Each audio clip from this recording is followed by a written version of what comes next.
Ya coach. Okey, bertemu kembali bersama saya Coach Adha. Saya akan tunjukkan bagaimana untuk buat pukulan pada gate yang ke-6 sepanjang 67.4 meter, iaitu par 5 berbentuk L ke kiri. Di mana pukulan ni saya buat di laman ubah pisah. Okey, saya akan buat pukulan pertama.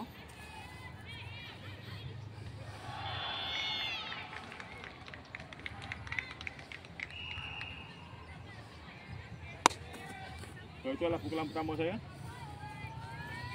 Pukulan saya tak OB, tapi tak sampai ke simpang.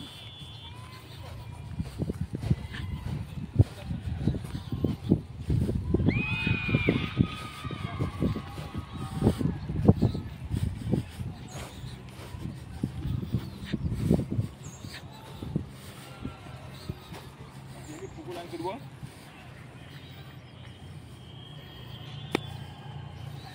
Boleh tak sampai?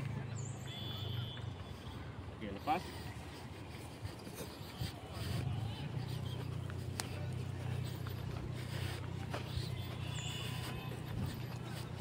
Oh, nampak tak lepas pukulan kedua saya. So, ini adalah pukulan ketiga.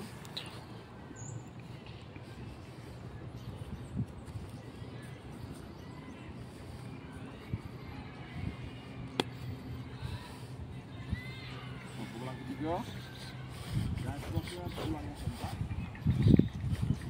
Saya akan cuba pastikan terus ke arah gate untuk belakang par.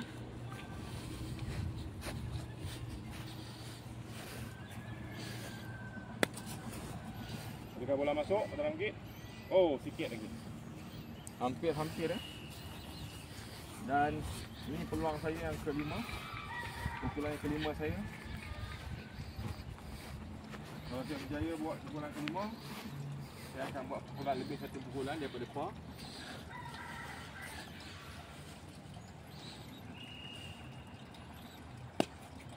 Oh, kita tiang.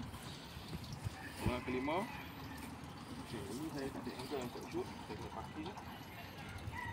Pukulan ke-6. Okey, seterusnya pukulan ke-7. So, untuk gate ini saya telah tunjukkan pembelajaran bahawa ada risiko dalam permainan kita. Ya.